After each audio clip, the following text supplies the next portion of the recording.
Oke, kalau belum ada mungkin dari saya ya memberikan sedikit apa yang masih saya ingat dari pertemuan 2 minggu lalu. 2 minggu lalu saya memang memberikan mengenai Musa dan mengenai Firaun, terutama Musa, Firaun, dan kemudian Tuhan itu sendiri. Nah, kita bisa lihat di bagian bab 8 ataupun bab 9 berkali-kali dinyatakan bahwa ini akulah Tuhan gitu ya. Berkali-kali bahwa Musa sendiri itu ya itu ayatnya di ayat berapa tadi? Berdoalah kepada Tuhan, dan kemudian ada juga dan Tuhan melakukan seperti yang dikatakan Musa, dan kemudian juga tadi ada bahwa di ayat yang keberapa tadi, di bab 9 ayat berapa, bahwa bumi ini adalah milik Tuhan. Nah, ini adalah salah satu bukti ya, kriteria bahwa Tuhan sendiri itu ingin mendekatkan diri, mengenalkan diri kepada umatnya Israel dan juga kepada Mesir. Pada saat itu memang Mesir itu sedang dikuasai oleh dewa-dewi yang kita juga tahu, entah itu dewa Ra, mungkin Osiris, Set, dewa siapa lagi, mungkin Anubis, atau mungkin dewa Hathor, atau dewa siapalah, banyak sekali dewa-dewi yang disembah bangsa Mesir. Tapi dengan tulah-tulah ini kita bisa melihat bahwa dewa-dewi Mesir itu tidak dapat menolong bangsanya sendiri. Itu nanti akan dijelaskan lebih lanjut oleh Kak Bertus. Tapi di sini sekali lagi menguatkan argumen atau menguatkan refleksi kita bersama di 2 minggu lalu bahwa Tuhan tuh ingin mengenalkan dirinya pada umat Israel.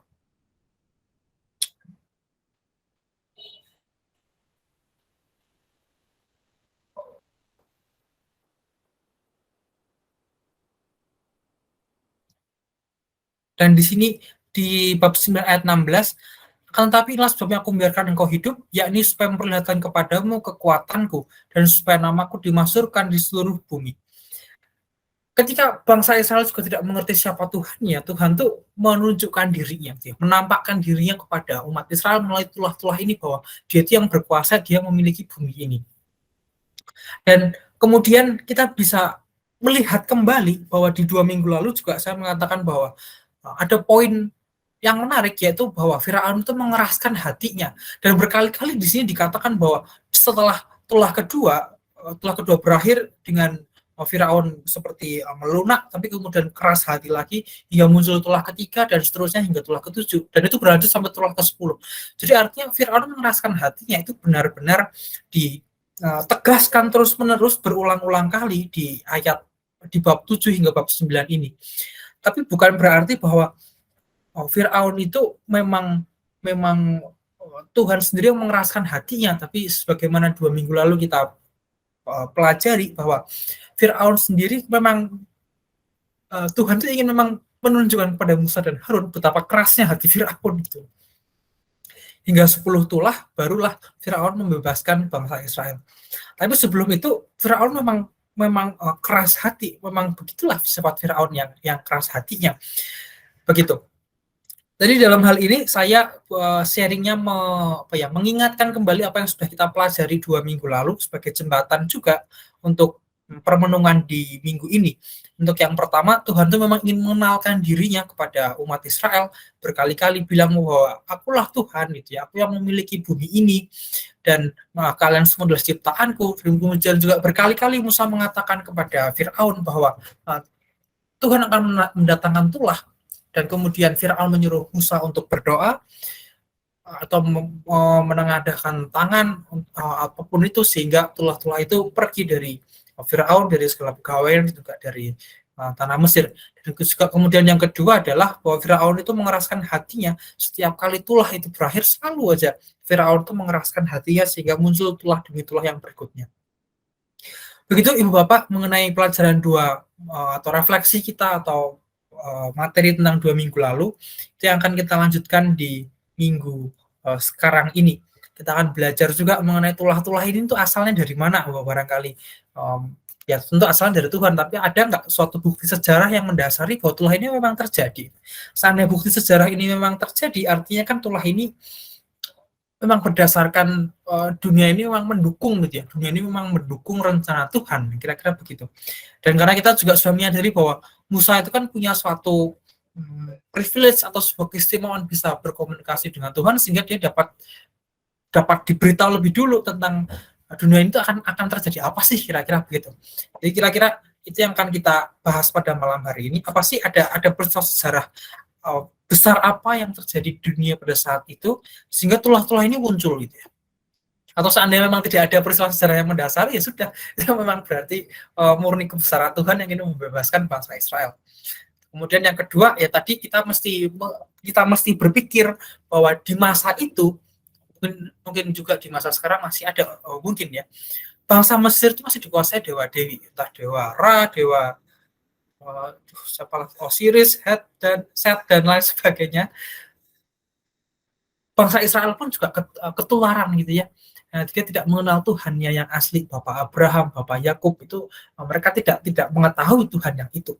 Sehingga dalam hal ini Tuhan tuh ingin mengenalkan kepada bangsa Israel bahwa akulah Tuhan yang dapat mendatangkan tulah ini, dan demikian juga aku dapat menghilangkan tulah ini dari hadapan kalian semua. Begitu Ibu Bapak. Silahkan kalau ada yang mau sharing ataupun ada pertanyaan. Saya ada pertanyaan. Ini kan beberapa kali di Injil ini tuh ada perkataan yang bilang Tuhan itu mengeraskan hati Firaun gitu.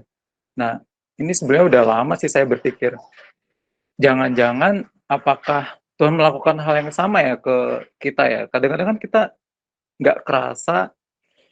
Maksudnya saya cuma penasaran, apakah jangan-jangan Tuhan juga pernah mengeraskan hati kita gitu? Mengeraskan hati kita. Iya, pasti bisa ya. Ya gimana pendapat teman-teman atau mas-mas ini? Apakah mungkin dan kira-kira ya tujuannya apa? Kan kalau iya, cilaka juga ya, jadi kayak Firaun gitu ya. Maksudnya jadi kena tulah gitu tanpa kita sadari, kita dikerasin lagi nih, terus kena tulah lagi, masih nggak tobat lagi, gitu. Kalau kita di posisi Firaun gimana ya? Gitu. Ya itu aja sih. Oke, terima kasih Mas Riz. Nanti Kak Bertus menambahkan ya. Ini memang open sekali untuk jawabannya, bisa ya, bisa juga tidak. Gitu. Nah, tapi saya coba untuk menjawab berdasarkan konteks dari 2 minggu lalu ya. Tuhan mengeraskan Firaun itu artinya apa? Nah, saya mengajukan pendapat itu memang berdasarkan argumen dari Agustinus dari Hippo, itu aja. Kita berangkat dari situ dulu. Kalau kata Agustinus dari Hippo bahwa Tuhan mengeraskan hati Firaun itu tidak dimaksudkan bahwa Tuhan itu benar-benar mengeraskan hati Firaun. Tetapi Tuhan itu ingin menunjukkan pada Musa, ini loh kerasnya hati Firaun itu kayak begini. Nah, mengapa hati Firaun itu bisa keras?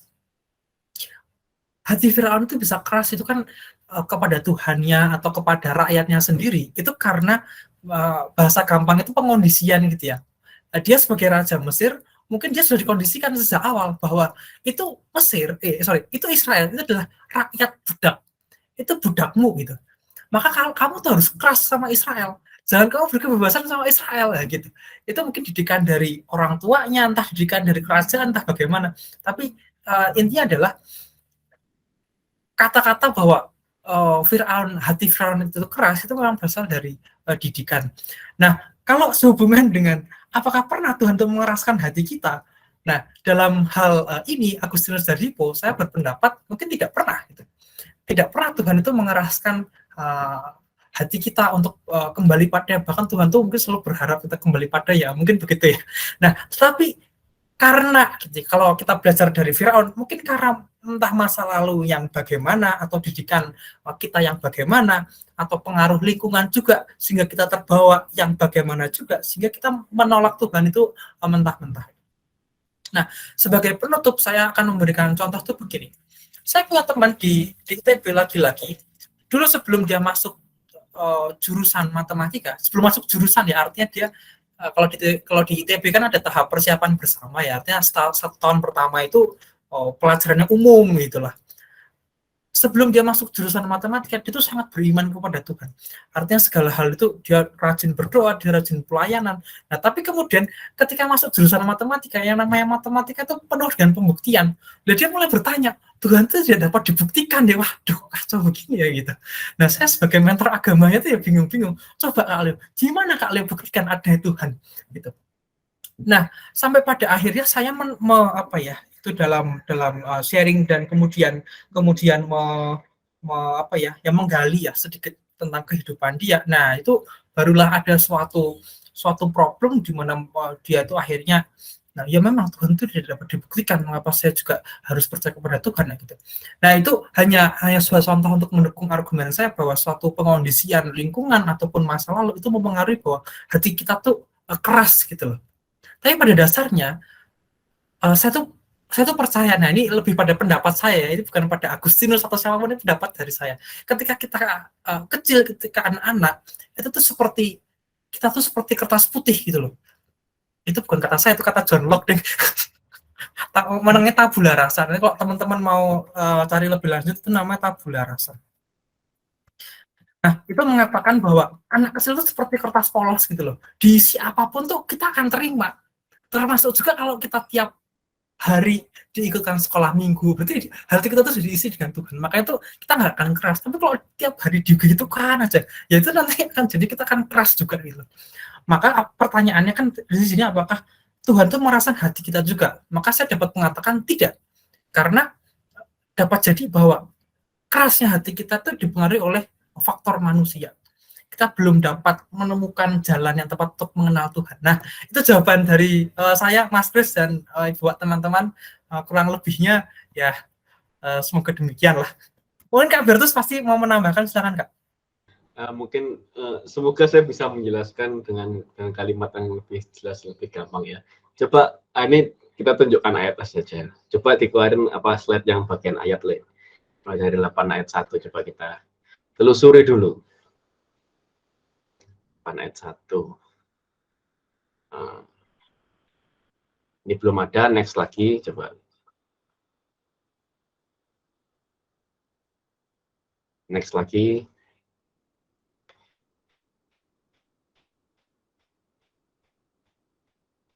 Nah, ayat 15 dibaca. Dituliskannya apa? Tetapi ketika Fir'aun melihat bahwa telah terasa kelegaan, ia tetap berkeras hati. Ya. Jadi Fir'aun tetap berkeras hati. Di sini tidak dituliskan bahwa Tuhan mengeraskan hati Fir'aun, tapi jelas dituliskan Fir'aun tetap berkeras hati. Ini tulah yang kedua ya. Nah, next lagi. Slide selanjutnya. Next. Oh, ini ayat 19 ada, ayat 19. Ini tulah kedua ya. Ayat 19 ada. Hasil tulah kedua ayat 19. Tetapi hati Fir'aun berkeras. Jadi Fir'aun masih mengeraskan hatinya. Tidak dituliskan bahwa Tuhan mengeraskan hati Fir'aun, tapi hati Fir'aun berkeras. Artinya Fir'aun yang mengeraskan hatinya sendiri. Next lagi, slide selanjutnya. Sudah 2 kita temukan ya. Ini next lagi. Enggak, tidak ada. Enggak ada. Next Terus lagi. enggak ada ya. Nah.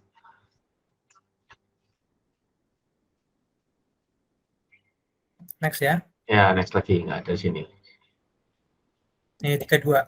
Nah, 32. Fir'aun tetap berkeras hati 3 kali. Ya, Fir'aun tetap berkeras hati. Nah, next lagi. 3 kali dikatakan begitu. Fir'aun mengeraskan hatinya. Next. Nah, kita cari lagi di ayat mana. Next, nggak ada nih. Oh, ada 7. 9 ayat 7 tadi. Fir'aun tetap berkeras hati 4 kali. Ya, sudah 4 kali dikatakan bahwa Fir'aun yang mengeraskan hatinya. Fir'aun tetap berkeras hati. Next lagi, slide selanjutnya. Ayat 12 baru muncul. Tetapi Tuhan mengeraskan hati Fir'aun. Dari 4 kali dituliskan Fir'aun berkeras hati Fir'aun tetap keras, Fir'aun mengeraskan hatinya. Yang kelima di ayat 9 ayat 12 ini baru dituliskan Tuhan mengeraskan hati Fir'aun. Nah, ini kalau dianalogikan ya, sekarang tuh begini. Kayak misal kita waktu awal-awal COVID, kan kita nggak boleh datang ke gereja, ya kan? Datang ke gereja sangat dibatasi, bahkan nggak boleh sama sekali. Cuma pastor saja yang misa secara online, gitu kan? Kita ikut secara online aja, pastor yang di gereja. Sampai ada orang umat tuh mohon-mohon datang gitu, cerita Monsinyur Anton, mohon-mohon datang ke katedral supaya boleh ikut gitu, tapi Monsinyur Anton menolak, gitu ya. Nah, waktu awal-awal kita nggak bisa misa itu kan ada rasa bersalah pasti, ada merasa, aduh kok kayak ada yang kurang ya, aduh kok apa ya, aku merindukan lagi bisa bergereja, aduh aku merindukan lagi hadirat Tuhan, kan begitu kan. Tapi seminggu, 2 minggu, 3 minggu gitu, berbulan-bulan, lama-lama, alah, sudahlah, daripada aku hari ini, sekarang pas sudah mungkin bisa datang misa offline, malah milihnya online, gitu kan. Kalau, wah, aku nggak ada waktu untuk bisa offline, udah ikut online aja lah, padahal sudah boleh offline. Nah, ini kan artinya bentuk bahwa ketika kita awal melakukan suatu kesalahan, walaupun waktu kita nggak bisa misa karena COVID, bukan salah kita juga sebenarnya, tapi awal kita lakukan kesalahan, itu ada rasa bersalah pasti. Dan itu pasti yang Fir'aun alami. Aku yakin, ketika Fir'aun berkeras hati untuk pertama kali, pasti akan ada rasa bersalah di sana.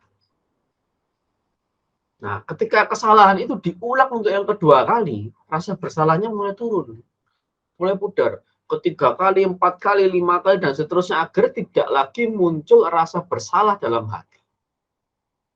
Nah, ketika tidak lagi muncul rasa bersalah dalam hati, inilah yang kebanyakan orang katakan hati nuraninya sudah mati. Nah, kan begitu. Wah, kenapa kok orang itu berzina tapi kok nggak ngerasa bersalah ya? Ya, hati nuraninya sudah mati. Sudah berkali-kali artinya sudah dia lakukan. Udah nggak ada rasa bersalah lagi. Nah, kondisi ketika hati nuraninya mati inilah Tuhan, Allah Roh Kudus itu meninggalkan hati orang. Meninggalkan hati manusia. Dan bisa dibilang kondisi inilah baru dikatakan Tuhan mengeraskan hati Fir'aun. Jadi waktu awal-awal Fir'aun mengeraskan hatinya, pasti akan ada rasa bersalah. Itu. Diulang kedua kali lagi, rasa bersalah mulai pudar. Diulangi ketiga kali lagi, rasa bersalah mulai pudar. Akhirnya pas kelima kali Fir'aun ulangi, sudah nggak ada rasa bersalah sama sekali. Bahkan Fir'aun sempat berjanji, oke lah, nanti kalau beres ini itulah, aku bebaskan umat Israel deh. Bahkan janjinya itu pun tidak ditepati. Itu sebenarnya hal yang sangat memalukan bagi seorang raja untuk tidak menepati janjinya.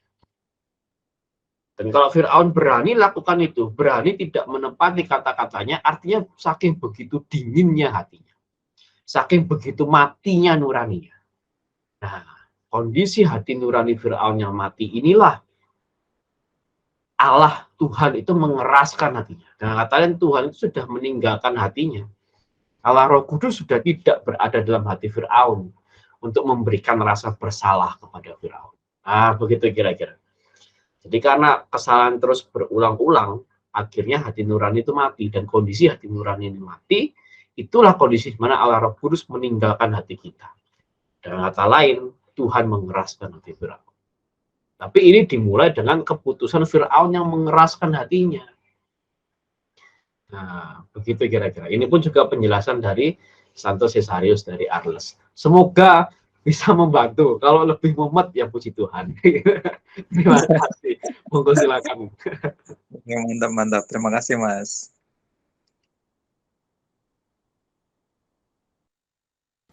Oke, terima kasih Bu Bapak atas sharing-sharingnya pada malam hari ini. Luar biasa sekali. Apakah ada satu lagi pertanyaan atau sharing? Silakan.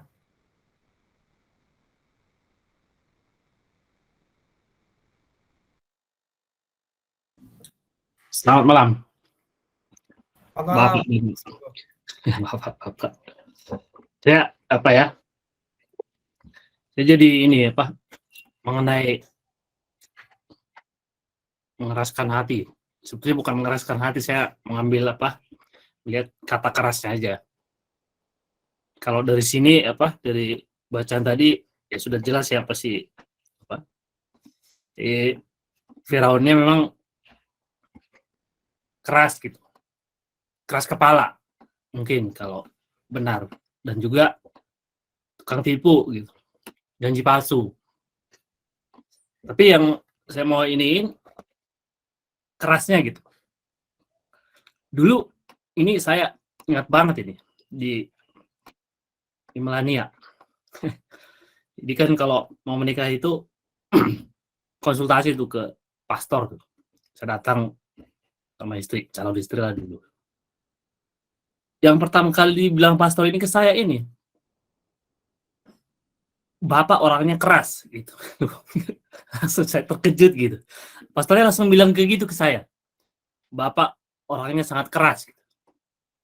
Ya, saya nggak terima. Serius itu ingat sampai sekarang gitu.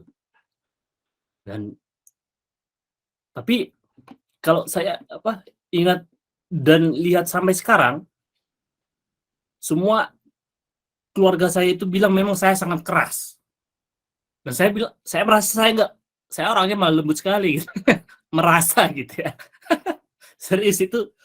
Tapi benar, kakak adik saya semua yang 8 orang, dia bilang itu saya paling keras di keluarga gitu.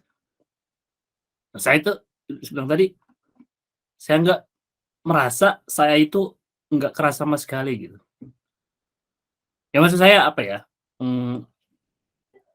ya terkait keras ini saya nggak tahu mendefinisikan keras itu seperti apa, dan juga keras, menjadi seorang yang keras itu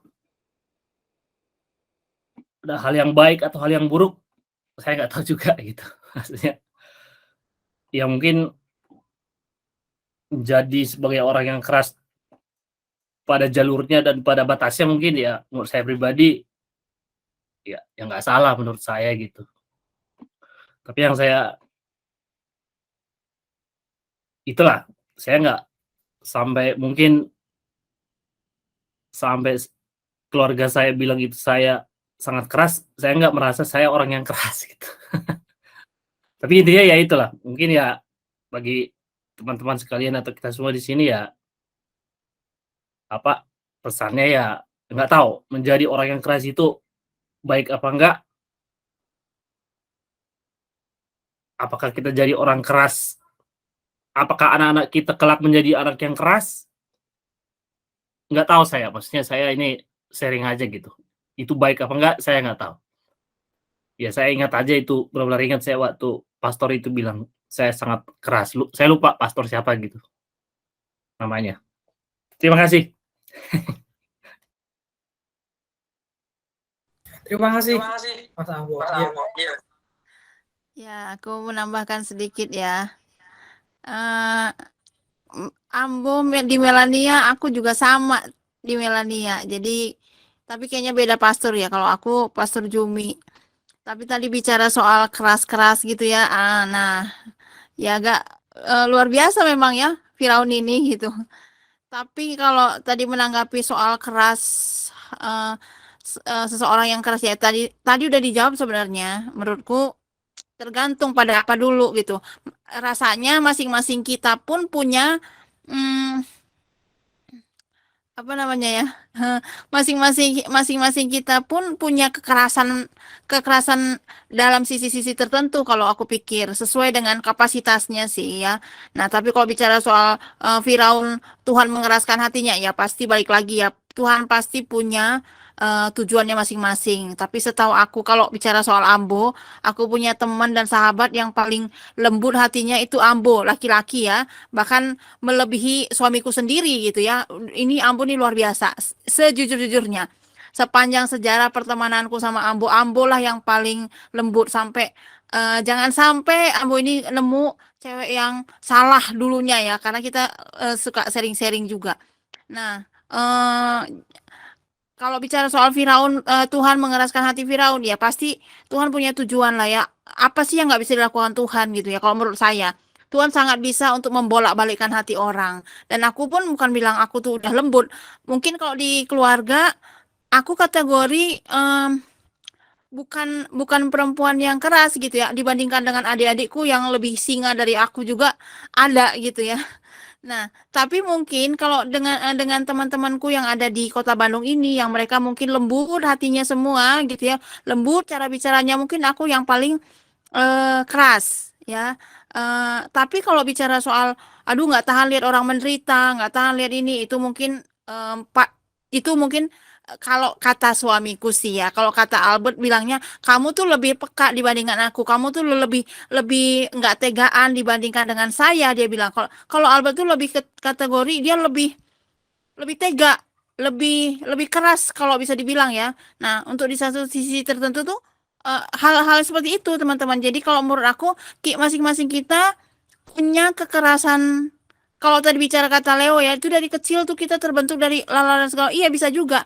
Tapi kalau aku pikir memang kita kita sendiri pun sebagai manusia ada kok sisi-sisi kekerasan dalam diri kita yang mungkin itu merupakan emang harus ada gitu. Karena pasti punya tujuan juga kenapa kita harus, kalau kita jadi pribadi yang lembek juga kayak kayak Musa aja ya. Musa kan pribadi yang sebenarnya dia kan keras, tapi kenapa Tuhan bilang dia lembut? Nah, karena kenapa? Musa itu gampang karakternya untuk diubahkan Tuhan gitu. Dia jadi lihat dari sudut apa dulu gitu. Jadi aku pikir that's amazing lah ya. Mau mau kita keras kayak apapun kata orang ya. Yang penting hati kita lembut untuk dibentuk oleh tangan Tuhan, itu sih buat saya yang paling penting ya. Orang bilang kita, ih kamu tuh keras banget sih, ih kamu tuh ini apa namanya, jadi sosok yang keras keras hati. Mungkin image di kantor pun sama ya. Aku juga orang yang karena di sekelilingku tuh juga banyak yang beda mungkin ya. Satu sisi mungkin karena bawaan dari, karena kita sama-sama orang Sumatera ya, sama Ambo ya. Jadi kita ngomong pun dikira orang kita kayak berantem, padahal enggak gitu ya. Nah, ada orang yang suaranya kecil pun udah kayak ngajak berantem, itu juga ada. Kita nadanya aja yang keras, tapi bukan ngajak berantem. Ada orang yang kecil pun suaranya nyelekit gitu loh, kayak kayak ngajak-ngajak berantem lah gitu ya, kayak nyepet-nyepet nggak jelas gitu. Nah, tapi so far so good lah ya, maksudnya kita tahu konteksnya di mana kita harus tegas, mungkin rada keras, di mana konteksnya kita harus oh ya kita belajar untuk lembut hati juga, belajar ngikutin juga tuntunan Tuhan, itu sih paling penting menurut saya. Nyambung nggak sih?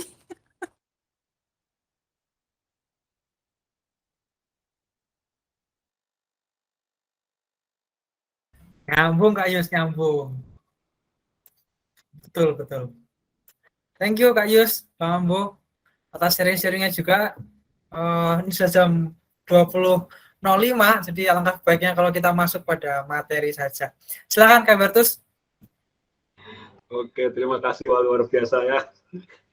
Saya semakin panas. Tapi memang itu istri saya itu memang begitu. Jadi kata-katanya boleh keras, tapi hatinya jauh lebih lembut.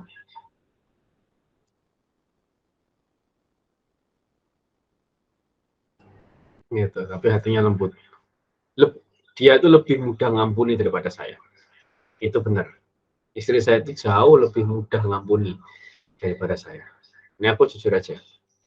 Gitu. Jadi kalau aku beberapa kali bicara tentang luka batin, aku pun orang yang lebih susah ngampuni daripada istri saya.